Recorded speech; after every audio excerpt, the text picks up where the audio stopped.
제한도 8전이라고 되어 있는데 4장 9절에서 12절 말씀까지. 네.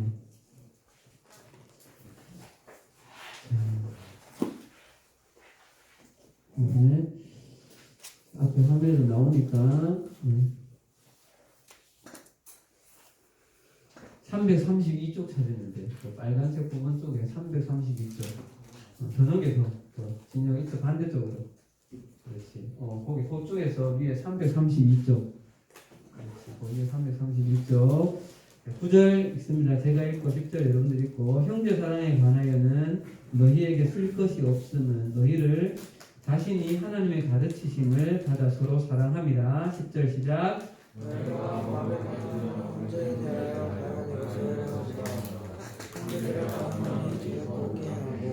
또 너희에게 명한 것 같이 조용히 자기 일을 하고 너희 손으로 일하기를 힘쓰라. 같이 시작. 이는 외인에 대하여 간절히 행하고 또한 아무 궁핍함이 없게 하려 함이라. 아멘. 반갑습니다. 반갑습니다. 개응대 해야지. 반갑습니다. 반갑습니다. 반갑습니다. 우리 진혁이 안녕. 네, 재영이도 지금 두 번째 온 거지. 네. 우리 민서는 지금 두통? 네. 열나는 건 아니죠? 네. 좋습니다. 네. 오늘 몇 월 며칠요? 11월 1일. 네. 네. 2달 딱 남았는데, 우리 평생의 기억에 죽을 때 몇 년도가 기억나 물으면 몇 년도 이야기할 것 같아요. 2020년에 얘기할 것 같아요. 원래는 참 잊지 못할 한 해인 것 같아요. 그러나 이 또한 지나가고 있습니다. 그렇죠? 자, 이제 2달 남은 이 시간 속에 두 가지 삶의 최선을 다해서 잘 살아가는 여러분들이 되면 좋겠습니다. 또 함께 말씀을 나누는 이렇게 짧은 시간, 팀장님은 이 시간이 좀 기대하는 마음으로 앞에 나와서 말씀을 좀 나누고 있는데, 여러분들도 기대함으로 올 것을 제가 기대해도 되나요? 너무 큰 기대인가? 네. 여러분들 마음에도 좀 기대감을 가지고 이 시간에 예배에 참여하는 여러분들 됐으면 좋겠습니다. 자, 예수님이 우리 하나님의 말씀을 듣는 마음 밭을 4가지 밭에 비유했죠. 뭐예요?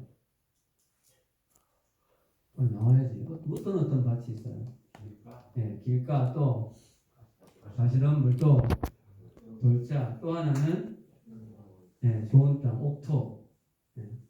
제가 이런 걸 들어봤나? 들어본 것 같아. 재영이는 교회를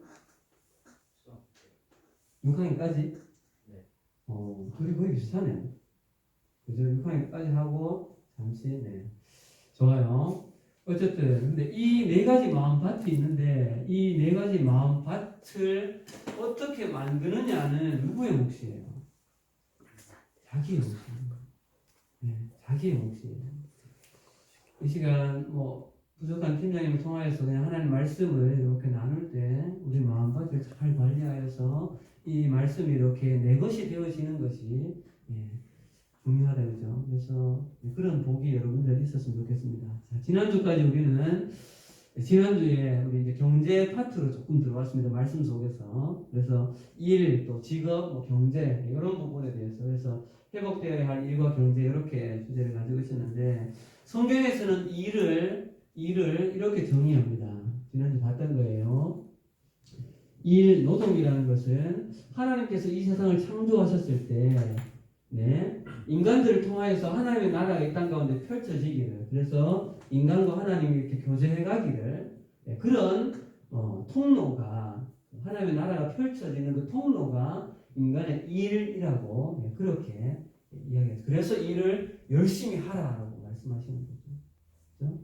두 번째, 성경에서 일의 의미 두 번째는 이 일하는 것에 있어서는 내가 어떤 곳에 직업을 가지는 것을 그 일을 행하도록 하나님께서 뭐 하셨다? 부르셨다는 거. 요거를 4글자로 하면 뭐라고요? 소명의식. 기독교는 그래서 직업을 볼 때 내가 원해서 내가 거기를 간 것이 아니라 하나님의 하나님이 그곳으로 부르셨다 이렇게 생각을 하는 거예요. 지난주 얘기했죠. 팀장이 속해 있는 교사 선교회는 하나님은 당신을 교사로 부르셨습니다가 이게 사명 선언문으로 딱 되어 있습니다. 교대감 여기 플랜카드에 딱 붙어 있습니다. 자, 그래서 소명을 우리는 이야기한다. 그 다음 세 번째는 이 직업의 성격인데 넘겨주세요. 네, 또 넘겨주시고 당연히 교회에서 사역을 하시는 거나 또 선교의 일을 하는 것이나 이런 것들은 거룩한 일이지만 또 다른 이 외에 다른 일들 또한 하나님이 기뻐하시는 방향으로 전환된 모든 일은 거룩한 것이라는 거예요. 거룩은 뭐의 문제다? 방향의 문제입니다. 방향. 어느 쪽으로 내가 향하느냐. 뭐까지 지난주 나눴고 한 가지는 더요. 소유권에 대한 이야기를 지난주 좀 잠시 했죠. 성경은 소유에 대해서 어떻게 해석하는가 넘겨주세요. 인간이 가진 모든 재화를 포함한 모든 주인은 하나님이시다. 세상 사람들은 받아들이기 어렵겠죠. 그죠? 그 하나님으로부터 인간은 다만 재물을 선하게 관리하도록 책임진 우리는 위탁받은 존재다. 하나님 우리한테 맡기셨다는 거죠. 그죠? 그래서 우리는 청지기 의식을 가지는 것까지 이것이 하나님께서 이 땅 가운데 이 경제라는 영역을 만드신 가장 베이직한 이것이 가장 기초인 거죠. 자, 오늘은 이 일과 직업 이 파트에서 이것이 이제 인간에 의해서 어떻게 이게 왜곡되어졌는가, 구부러지고 방향이 틀어졌는가, 그리고 그로 인해서 어떤 고통이 일어났는가. 그리고 그러면 우리는 예수를 믿는 우리는 이 21세기의 이 무한 경쟁 시대에 이 자본주의 어쩌면 끝판왕처럼 가고 있는 이때에 우리 어떻게 이 경제적인 파트를 가지고 우리는 어떻게 살아야 될 것인가? 지난 그 전에 이제 성이라는 것과 지금 경제, 사실 이 두 축은 정말 이 모든 전 세계 모든 사람들의 핵심적인 관심은 성과 경제입니다. 지금 부인할 수가 없어요. 그렇죠? 근데 팀장님이 단언하건대 이렇게 민감한 사안에 있어서 믿음을 고백하지 않고 선한 믿음의 결단이 없는 것은 하나님 앞에서 내가 신앙하고 있는가를 돌아봐야 될 겁니다. 여러분 진리가 그 사람의 성적인 생활이나 경제 생활을 터치하지 않고 그건 네가 알아서 하라는 것은 그건 진리가 아닙니다. 교회가 그렇게 한다는 것은 그거는 하나님의 말씀을 선하게 바르게 대응하지 않는 거예요. 그러나 요즘 교회는 성에 대한 부분 알아서 하십시오. 경제적인 부분 교회 헌금하시고 알아서 하세요. 이게 교회에서 지금도 가르치고 있는 거예요. 그러나 이거는 하나님의 진리가 아닌 거죠. 근데 왜 잘 못 여겨요? 불편해하니까 사람들이. 싫어하니까. 분명한 것은 이 두 가지에 있어서 믿음의 선한 고백을 내 삶에서 해내지 않는다는 것은 엄밀히 말하면 그 사람은 신앙이 없다고 말하는 거예요. 이건 정말 단언합니다.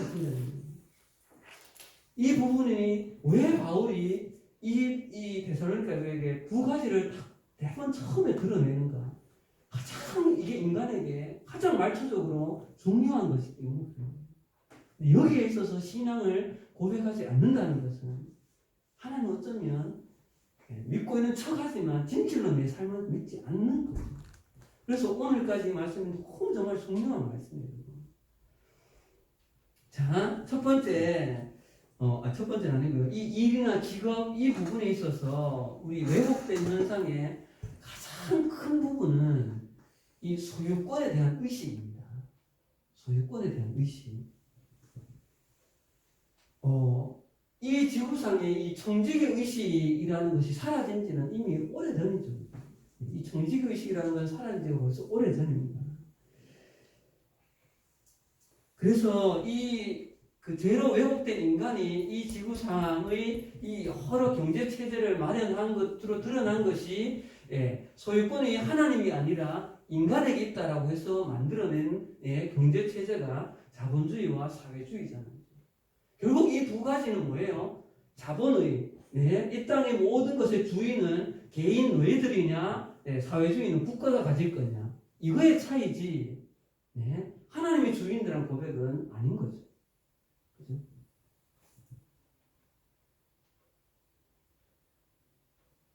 그래서 자본주의의 모든 시작은 이 지구상의 자연환경과 인간을 만들어낸 이 모든 재화의 주인은, 네, 소유권은 개인이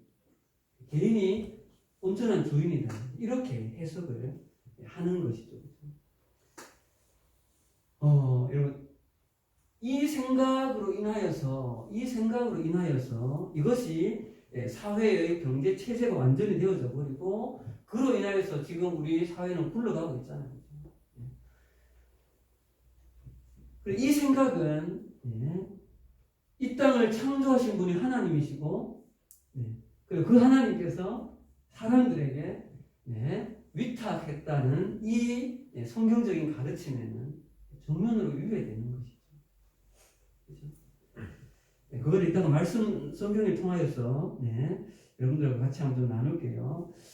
그래서 여러분, 이 소유권에 대한 이 자본주의의 해석이 결과적으로 이 우리 사회에 지금 어떤 어려움을 가져오고 있는가, 이것들을 지금 이제 몇 가지 좀 찾아볼 겁니다. 첫 번째는 자본주의가 가져온 첫 번째 가장 큰 왜곡은 뭔가 하면 황금 만능주의, 물질주의. 쉽게 말하면 돈이 최고인 거죠. 돈이 최고다. 여러분, 자본주의의 핵심은 뭐예요? 누가 돈을 더 많이 버느냐잖아요. 그죠? 그래서 누가 더 많이 소유하느냐이죠. 여러분, 경제 수업했죠?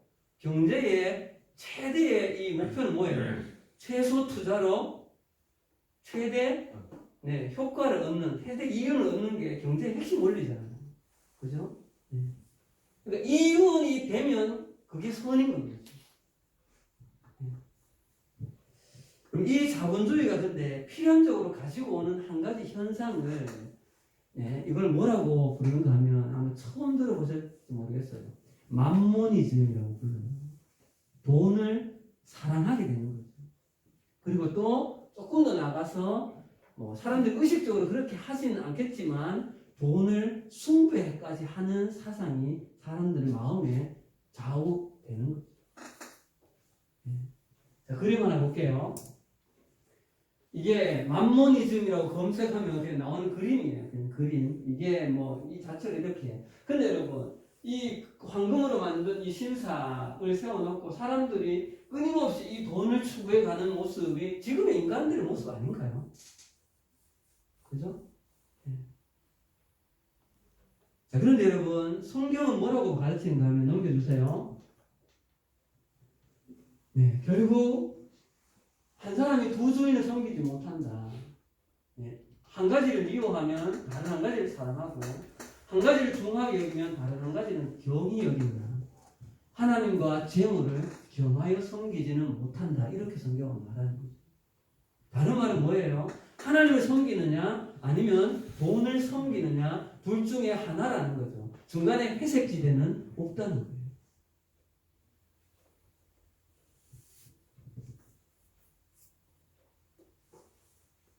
자, 넘겨주세요. 여기서 여러분, 하나님과 재물을 말할 때 하나님은 가시지만 재물을 여기서 맘몬이라고 써요. 실제 있는 단어예요. 돈의 신이에요. 맘몬 신이.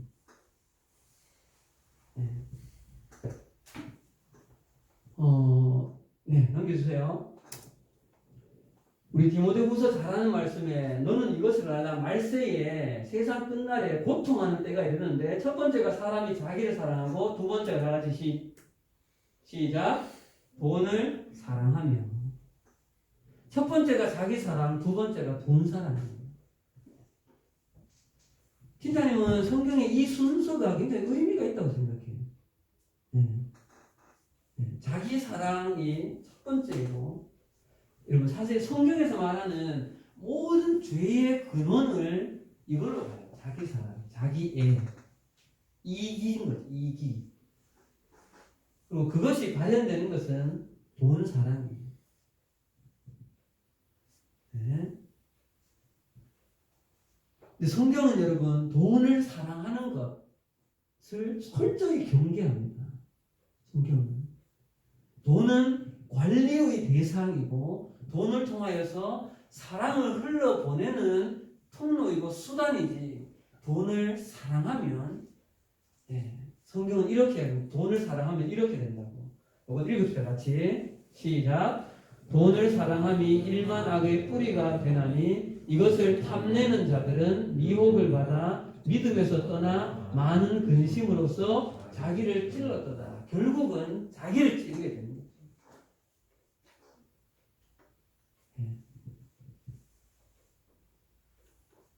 그래서 여러분 이 시대에 돈으로 인하여서 부모 자식이 있어요.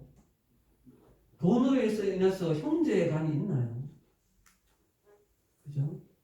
돈으로 인하여서 부부 간이 있나요? 최근에 심심치 않게 터지는 게 뭐예요? 보험금 노리는 것 때문에 부모, 형제, 자식을 부부 간에 이런 게 지금 보세요.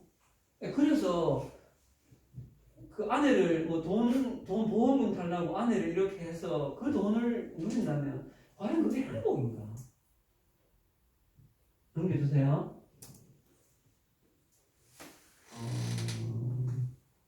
요거는 네. 이거는 지금 요 조금 잘못 들어간 거 아니에요? 앞으로 돌려주세요. 네. 앞으로 반대쪽으로. 네. 두 번째는요, 여러분. 네.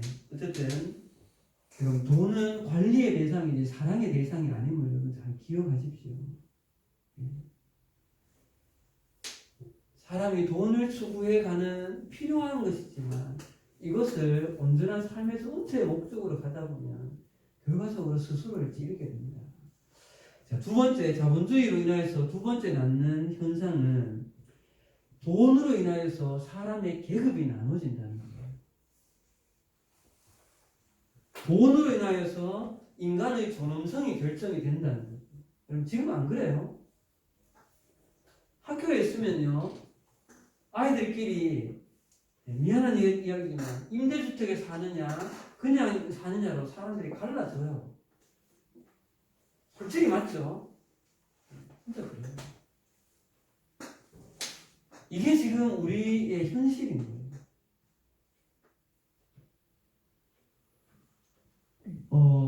여러분 자본주의를 다음에서 검색하면 이렇게 나와요. 제가 읽어드릴게요. 자본주의란 생산수단을 가진 자본가 계급이 노동자 계급으로부터 노동력을 사서 생산활동을 함으로써 이익을 추구해 나가는 경제 구조. 지금도 이렇게 이걸 정의하는 것은 좀 놀랐어요. 네이버는 이런 표현, 이렇게까지 자극적으로 쓰지 않았던데 자본가 계급과 노동자 계급 이렇게 표현까지 하는 거예요. 여러분 과거에 뭐 이렇게 이제 고등학교 가면 그런 공부하죠, 그죠? 여러분 이 자본가 계급을 뭐라 불러요? 부르주아라고 부르죠. 노동자 계급을 뭐라 불러요? 네, 플로레타리아 이렇게 부르잖아요. 이 계급이 돈으로 나눠져 버린다는 거예요. 여러분들은 무슨 계급을 갈 것 같아요? 나는 무슨 계급을 갈 것 같아? 그래서 지금도 여러분 왜 노조와 회사 간에 이 해마다 그죠? 해마다 이것들이 이슈가 되어져서 투쟁하고 넘겨주세요. 그래서 아까 이거 넘기시고 이런 걸 보여준 게 그거예요. 이분들은 노동자 계급인 거죠.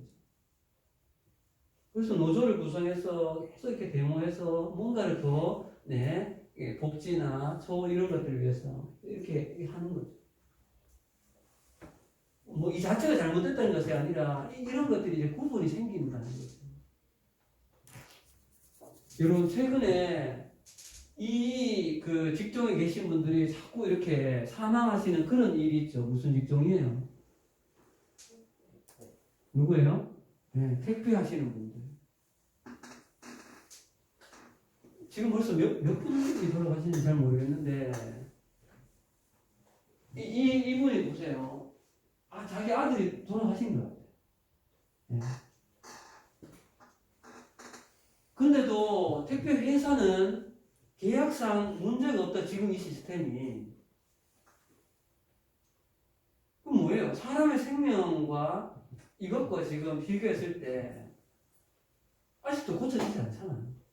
여전히 지금 그렇게 일하고 있어요. 정부에서 애를 쓰고 있지만. 그러니까 사람의 존엄보다 기업의 가치 또는 돈, 이게 이제 우선시가 되는 현상이 벌어지고 있는 거죠. 과거에도 그랬을 거예요. 자, 세 번째는 뭔가 하면, 일, 노동에 대한 인식을 변질시키는 겁니다. 자, 여러분. 성경은 일 자체를 굉장히 선한 것으로 여깁니다. 그죠? 땀 흘려 일해서 보람을 얻고 하는 것을, 그것을 굉장히 거룩한 것이고, 또한, 신성하게 이렇게 여기는 노동이에요. 근데 여러분, 자본주의에서는 노동이 신성합니까? 자본주의에서는 노동이 거룩해요? 할 수만 있으면 자본주의는 노동을 해야 된다, 안 해야 된다예요. 대답이 없어요. 해야 돼, 안 해야 돼? 안 하는 게 좋은 거예요. 안 하고 돈 얻을 수 있는 그게 최고인 거잖아요.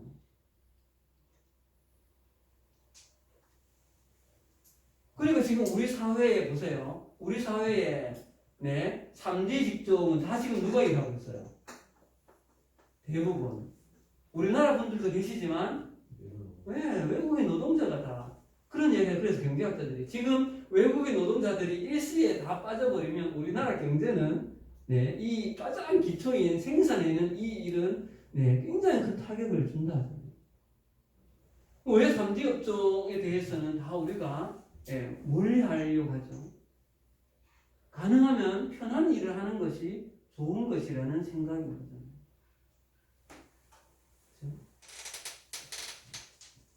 그거 조금 더 나가면 일 안 하고 돈을 얻을 수 있으면 그게 최고인 거예요. 그래서 최근에 우리나라에서 나온 이런 신조어들 있잖아요. 무슨 수저?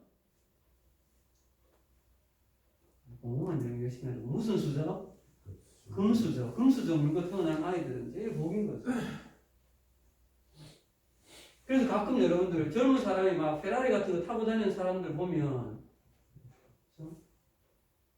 가능하면 노동을 하지 않고 노동을 하고 막 열심히 일하는 것은 땀 흘려 일하는 것은 그걸 선하게 보지 않는 거예요.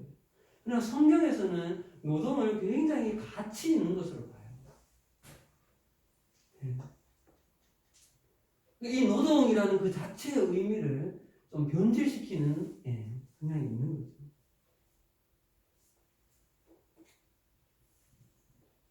부모님으로부터 재산을 물려받아서 뭐 남자나 여자나 서로 결혼을 잘해서 남편으로부터 아내로부터 이렇게 재산이 있는 거. 뭐 그 자체가 있다는 게 잘못은 아니지만 이것으로 인하여서 우리는 뭐 주택으로 인하여서 또는 뭐 복권으로 인하여서 그죠? 또는 뭐 주식으로 인하여서 물론 약간의 노동의 성격이 다른 부분이 있긴 있지만 어쨌거나 땀 흘려 수고하고 일하는 것에 대하여서 그렇게 선하게 바라보지 않게 만든다. 최근에 지금 우리나라에 여러분 부동산 가격이 얼마나 많이 올라갔습니까? 그럼 열심히 일해서는 부자가 되기가 어려운 거예요. 집으로 이렇게 뭐 잘 이렇게 하면 뭐 1, 2억이 금방 생기니까.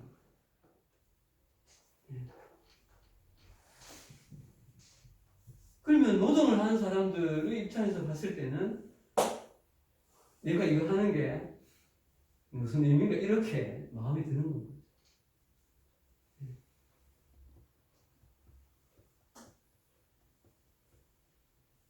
근데 여러분 성경은 갑자기 소위 말해서 대박이 나는 것을 성경은 어떻게 해석을 할까요?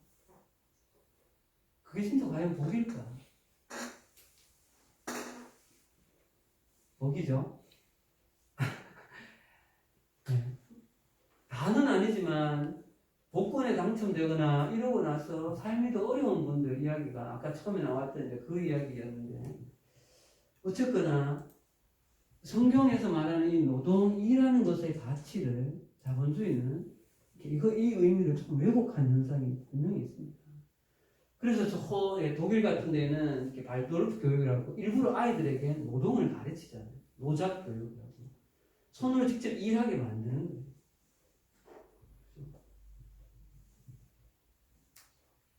자, 마지막으로 이 자본주의에서 필연적으로 생기는 현상 중에 또 한 가지는 과도한 경쟁의 유발입니다.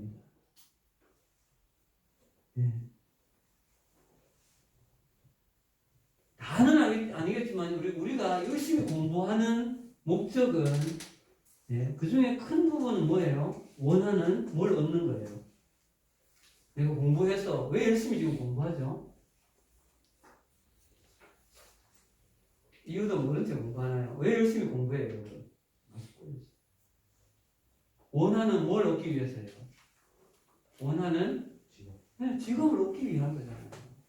그렇죠? 그래서 공부하는 거잖아요. 근데 그 원하는 직업은 어떻게 되겠어요? 한정되어 있잖아요. 그렇죠? 그러니까 당연히 거기는 경쟁이 생길 수밖에 없는 구조인 거죠. 또 가능하면 좀 더 많은 돈을 얻을 수 있는. 그래서 1차는 이게 이제 대학이 그런 경쟁이고, 이 경쟁에서 여러분,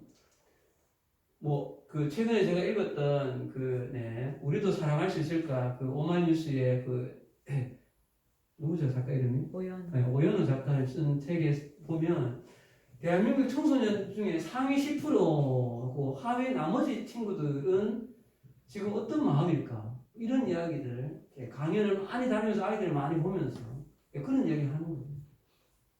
뭐예요? 그 경쟁에서, 그 경쟁이란 결국 뭐예요? 시험 성적이잖아요. 경쟁. 근데 지금 이 성적도 뭐에 의해서 많이 결정돼요? 돈 있는 분에 의해서 결정이 되었어요. 그렇죠? 스카이캐슬 봤잖아. 스카이캐슬.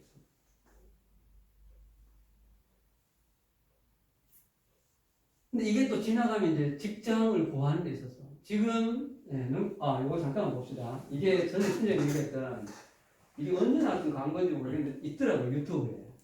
이게 이 마우스 이렇게 해서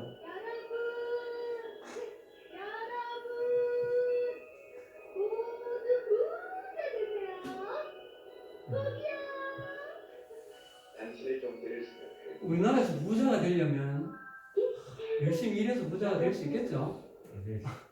지금 생각 안 되는데 열심히 일해서 뭔가 다른 방법이 있어야 되는 것 같아요.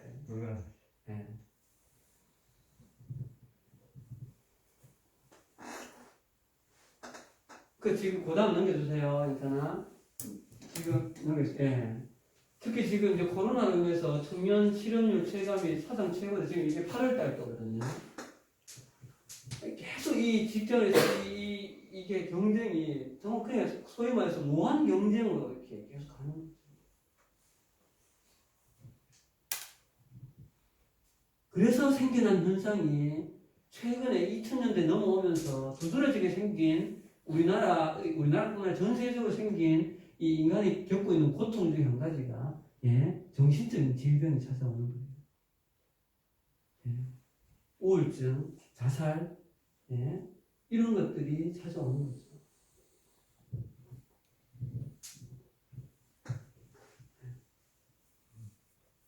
과거에 시골에서 농사 짓는 분들 중에 우울증이 그렇죠?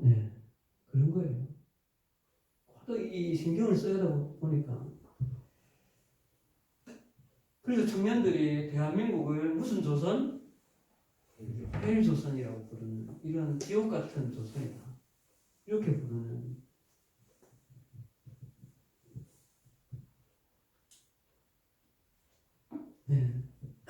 자, 지금까지는 좀 이렇게 왜곡된 현상들을 좀 많이 봤습니다.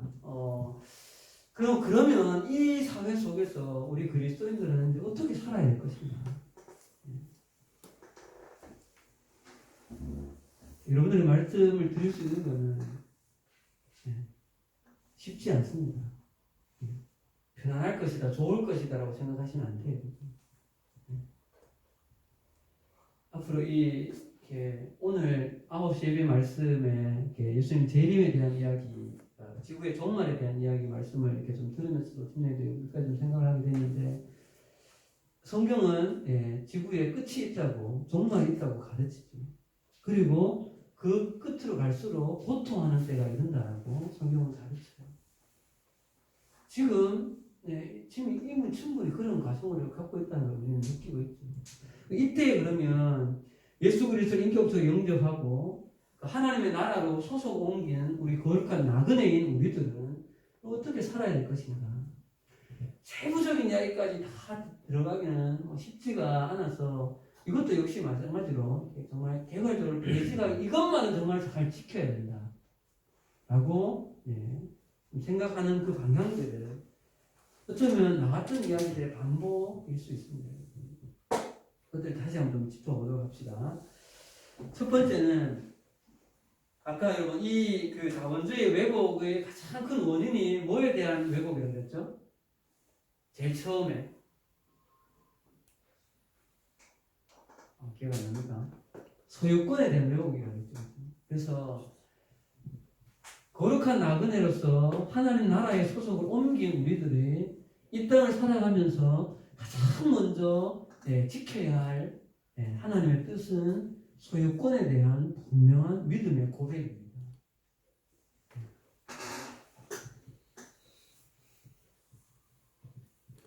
이 세상으로부터 우리는 위탁받은 청직이라는 그 생각, 그리고 이 청직의 의식은 삶으로 드러나지 않으면 의미가 없지 싶어요. 행함으로 드러나야 된다는 거예요. 왜냐하면 우리의 믿음은 야고보서 말씀처럼 행함으로 보여야 되는 것이기 때문이죠.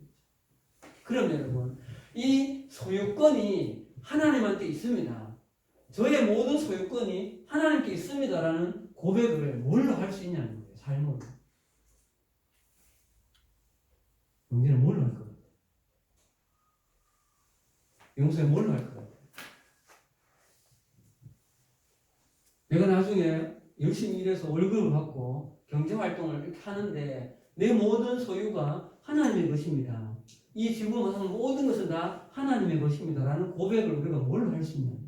그게 11조입니다. 과거에 우리 한국 교회에서 부흥사 목사님 통하여서 막 11조 이꼴 복 이렇게 많이 이야기하던 것은 여러분 자신의 삶에 있어서 주인이 하나님이라고 고백을 하는 것의 가장 근본적인 믿음의 표현이 11조인 거죠. 그러면 성경에 이렇게 사고 흔들어 넘치도록 굳지 아니하나 보라라고 말씀하는 거는 그렇게 살아가는 삶의 물질적인 것뿐만 아니라 다른 것들은 이렇게 따라오는 하나님께서 뜻하신 대로 살아가시는 복을 위해서 11조 한다는 거는 하나님 그 마음의 중심을 모르실까요? 자, 성경 요거는 찾아보겠습니다. 말라기서. 성경에서 어떻게까지 말하는 걸 보세요, 여러분. 말라기서예요. 1200 말라기 3장 8절에서 9절.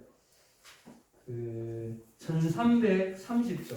이번에는 반대로 돌아가겠습니다. 그렇지. 그쪽에 와가지고 거기서 1300을 찾아보자. 그렇지. 1330조.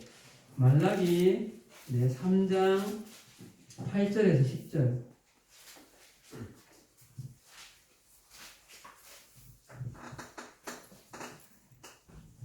예찬아, 같이 봐라. 자, 8절부터 8절 제가 읽고 9절 여러분들 읽으세요. 8절 사람이 어찌 하나님의 것을 도둑질하겠느냐. 그러나 너희는 못 찾았어. 1330절. 오케이. 거의 다 왔는데요. 한장 넘기겠다. 오케이. 네. 사람이 어찌 하나님의 것을 도둑질하겠느냐. 그러나 너희는 나의 것을 도둑질하고도 말하기를 우리가 어떻게 주의 것을 도둑질하였나이까 하는도다.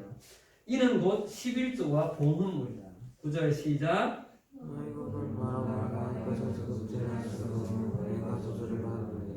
만군의 여호와가 이르노라. 같이요 시작. 만군의 여호와가 이르노라. 너희의 온전한 11조를 창고에 들여 나의 집에 양식이 있게 하고 그것으로 나를 시험하여 내가 하늘 문을 열고 너희에게 복을 쌓을 곳이 없도록 굳지 아니하나 보라. 여러분 8절 보세요. 너희가 어찌하여 하나님의 것을 도둑질하겠느냐? 그러나 너희는 나의 것을 도둑질하고도 말하기를 내가 어떻게 주의 것을 도둑질하겠나이까? 이는 곧 11조와 봉헌물이다. 그럼 보십시다.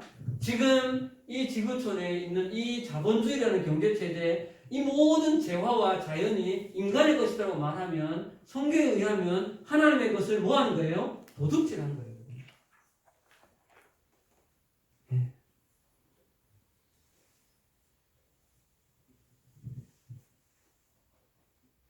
그래서 9절에 너희 곧 온 나라가 나의 것을 도둑질할수록 너희가 저주를 받았느니라. 이 자본주의가 가져다온 이 고통스러운 상황이 어떤 각도로 보면 저주 아닌가요? 그렇죠? 그래서 하나님이 말씀하시기를 만군의 여호와가 이르노라. 너희의 온전한 11조를 창고에 들여 나의 집에 양식이 있게 하고 나를 시험해서 하나님 스스로를 나 시험해 봐라고 말한 것이 이게 거의 유일해요.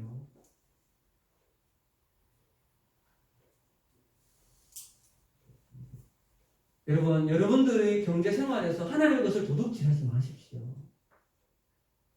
팀장님은 중학교 올라가면서 일주일에 용돈을 5,000원 받았어요.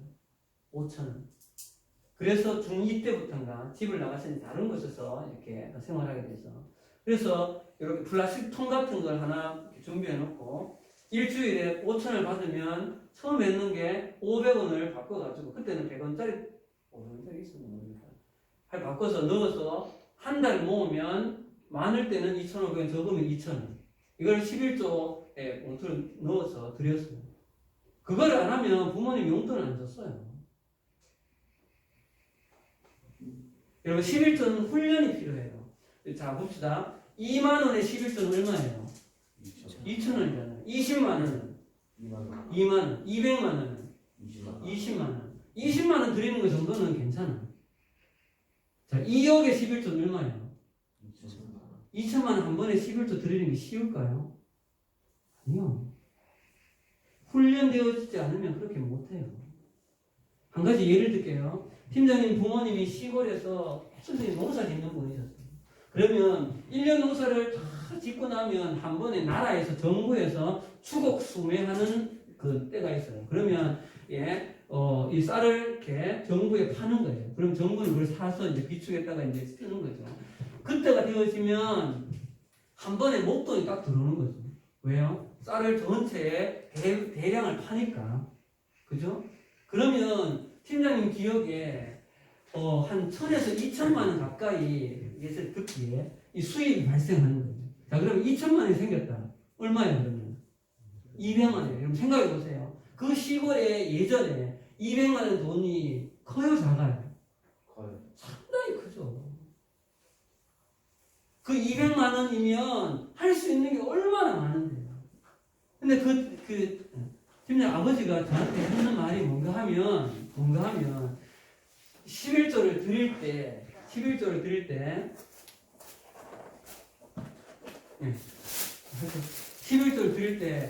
그 올해 팀장님 아버지는 그 35부터 시골에서 장로님이 되셨어요. 그래서 평생을 거의 장로님 생활하신 분인데도 불구하고 2천만 원에서 11조 200만 원을 떼서 교회에서 드린 헌금을 할 때 어떤 마음이 드는가 하면 지금도 기억이 나요. 내 살점을 떼서 내는 것 같다. 이렇게까지 이야기를 합니다. 그렇지만 그거를 지키는 것이 하나님을 내가 믿는다는 믿음의 표현인 거예요.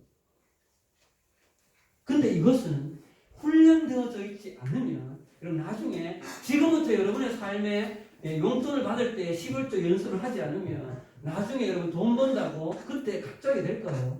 쉽지 않아요. 쉽지 않다. 그래서 바라기는 여러분들 용돈 받으시는 거, 네, 최소한 10,000원 단위 이상을 받으면 1,000원짜리 한 개 괜찮아요. 봉투 넣어서 11조 드리세요. 그거는 훈련을 하셔야 돼요. 훈련을. 그러면 오늘 너무 강한 설교를 하게 돼서 처음 교회 왔는데 미안해. 어쩌면 그 복일 수도 있습니다. 그걸 훈련하십시오, 여러분.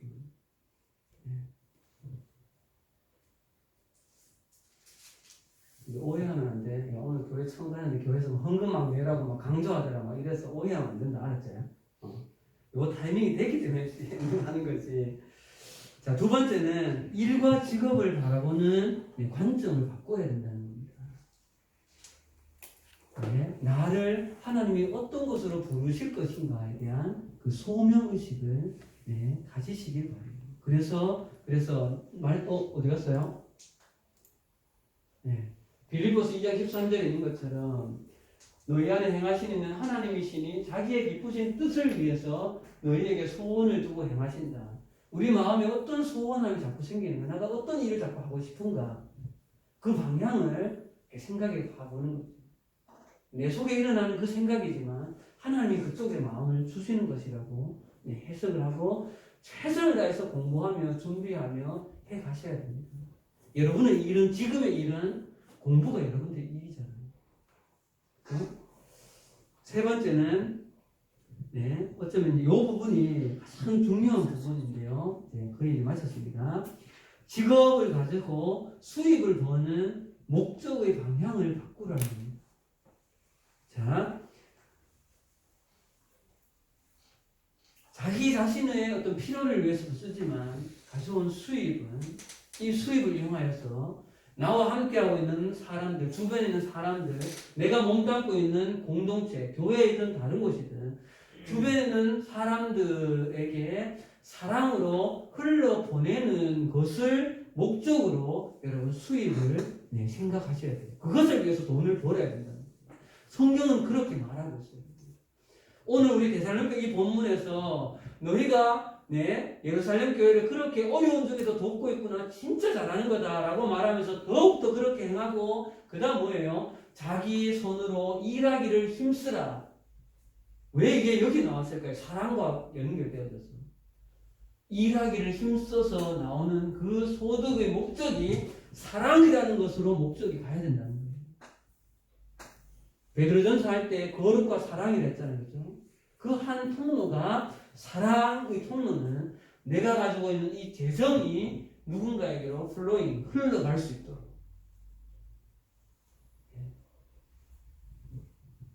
이것을 성경은 말하고 있어요. 자, 마지막으로 이 말씀 보고 마칩시다. 도둑질하는 자는 다시 도둑질하지 말고 돌이켜. 같이 가난한 자에게 시작. 조금 더 크게 시작. 가난한 자에게 구제할 수 있도록 자기 손으로 수고하여 선한 일을 해라. 보세요, 여러분. 가난한 자에게 구제할 수 있기 위해서 자기 손으로 선한 일을 하라는 거예요. 수고하라는 거예요.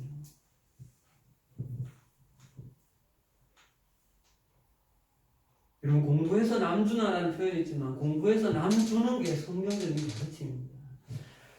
자기 손으로 수고해서 구제하는 그 삶이 성경은 가장 복된 삶이라고 그러는 거예요. 진짜 그래요, 사실은.